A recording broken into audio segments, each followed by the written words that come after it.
Magandang gabi sa inyo lahat. Ito si Mike Padua at nakita ulit tayo sa pinaka-latest update. Ito po ang ating weather analysis ngayong araw po ng Huwebes hanggang Sabado, Hunyo 15 hanggang 17, 2023. At ito po ang ating Tagalog version. Pinaglilingkod sa inyo ng Typhoon 2000 in partnership with Naga College Foundation, Bank of the Philippine Islands, Aboitiz Power, at ng Avenue Plaza Hotel.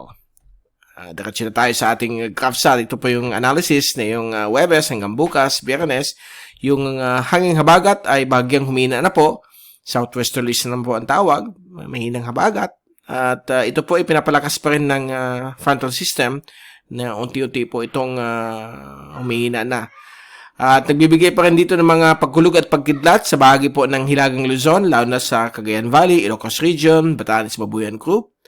At dito naman po sa may area po ng Central Luzon, Metro Manila, Calabar Luzon, Bicol Region, Mimaropa, Sulu Archipelago, ibang portions po ng Visayas at Mindanao ay nagkakaroon din po dito ng mga localized thunderstorms, lalo po sa hapon at gabi, tulad po ng tinatawag nating monsoon trough. Okay, ito po ang pagsalubong po ng hangin mula sa Hilagang Silangan at Timog Kanluran. Okay? So, iba po ito sa Intertropical Convergence Zone. Bagamat pag-asa, ginawa nilang IDCZ. Medyo similar naman po ang term, pero medyo technical kasi tayo. At yung pure na IDCZ, and dito po sa may area po ng Micronesia hanggang Marshall Islands, kasi dito po ay yung hangin ay mula sa Timog Silangan at Hilagang Silangan. Yan po talaga ang pure term ng IDCZ.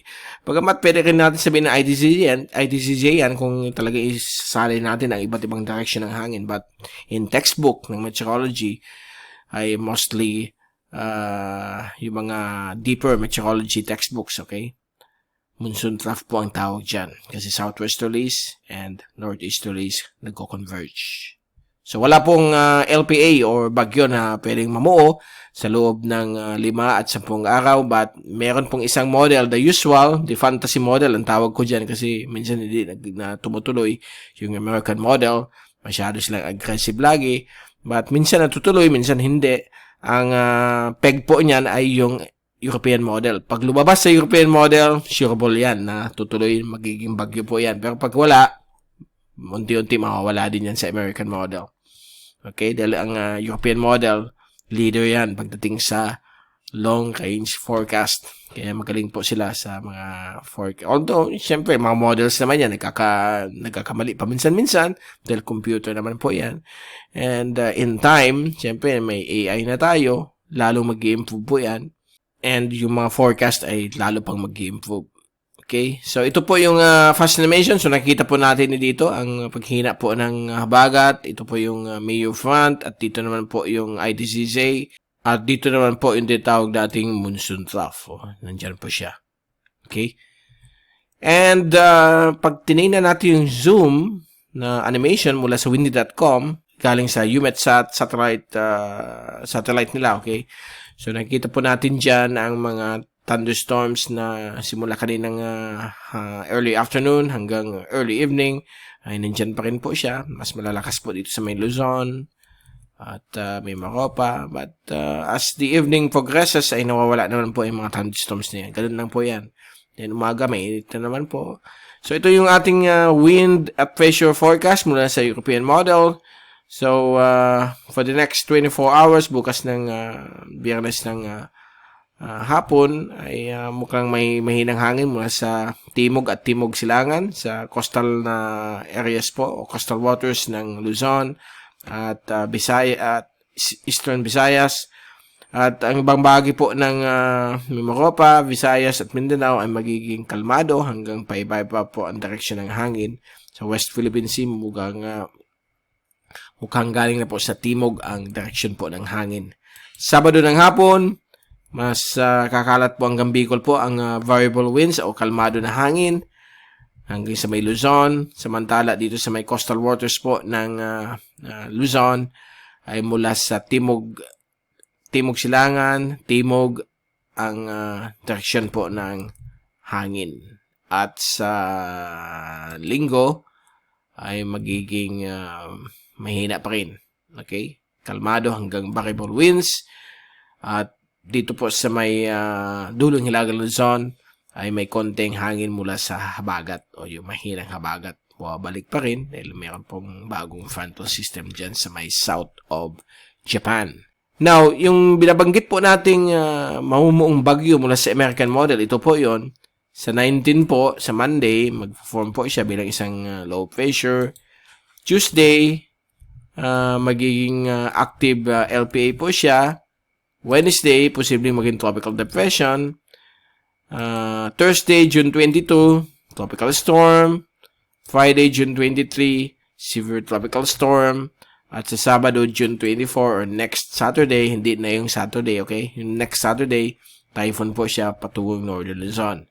Now, wag po muna natin pansinin yan. Check natin yung ibang models. Itong German model on June 19, nandyan pa rin na halos wala pang LPA na nagpo-form. European model, June 19, 20, 21, 22, 23, and 24, all clear po. Pinapakita lang po dito ang near equatorial trough. Wala pong LPA, so yan po ang good news mula sa European model. So, wag tayo mag-worry. Pag may mga lumalabas po diyan ng mga bali-balita na may bagyo daw next week dahil sa American model po yan, okay? So, dapat check and balance. Tingnan natin yan bago magkaroon ng panic na naman mga tao kasi hindi nila na-check. Kaya mga weather agencies, hindi nila pinapansin yan. Hanggang mag-agree po ang lahat ng computer models. Pag lumabas lahat ng computer models, then pwede kayong magsabi may possible na bagyo for next week. O hanggang, next weekend.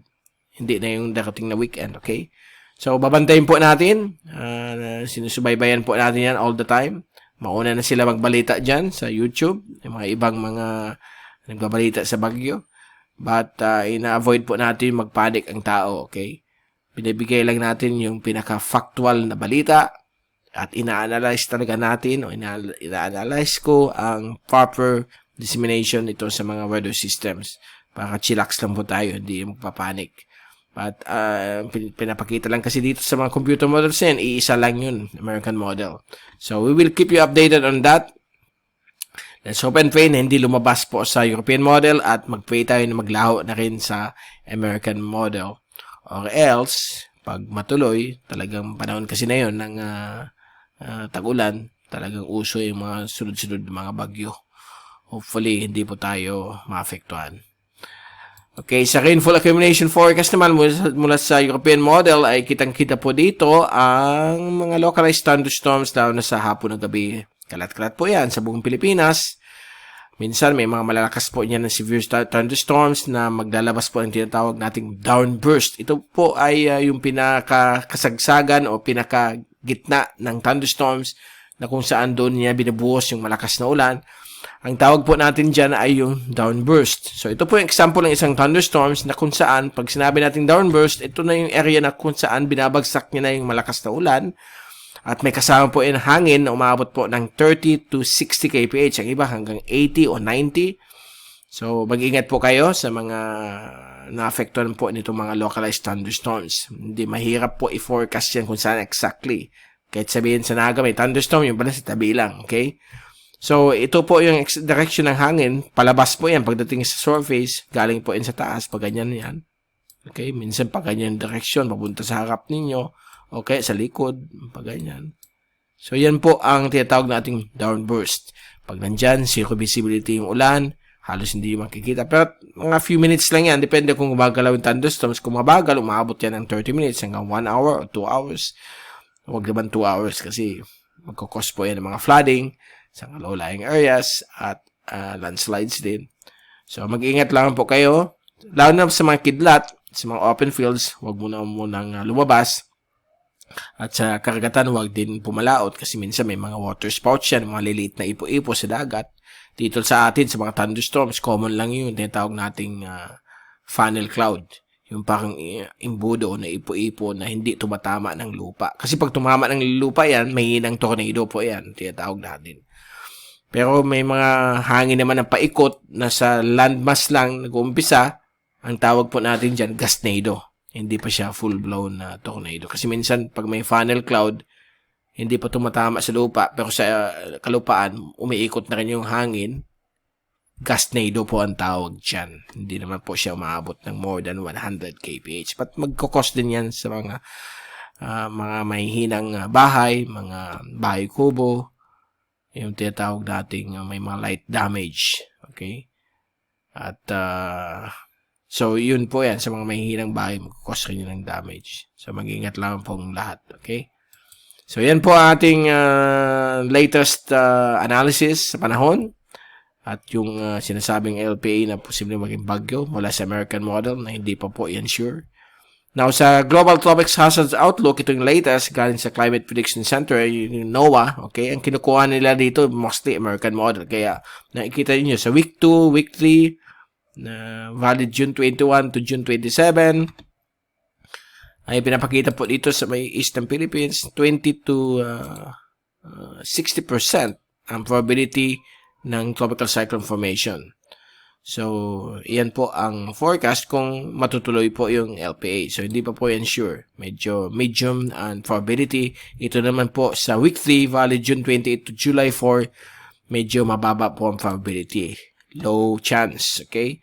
Pero ang pinapakita po dito, normal na normal ang klima po sa Pilipinas. Yung mga usual na magandang panahon pag umaga, pag hapon ng gabi, may mga usual na mga thunderstorms. At wala naman po pinapakita dito mababa ang ulan o mataas ang ulan. So, normal po ang klima natin sa week 3. So, magbabago na naman yan for next Thursday, pagbalik natin. So, hopefully hindi ito matuloy. Okay. So, dyan muna natin tinatapos ang ating update.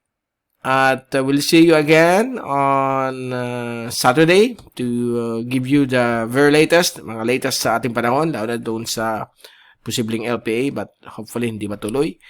Mag-ingat lang po tayong lahat. Happy weekend to all. At sana nasa magandang kalagayan po kayong lahat. At maraming salamat po sa pagpanood nyo sa aking channel.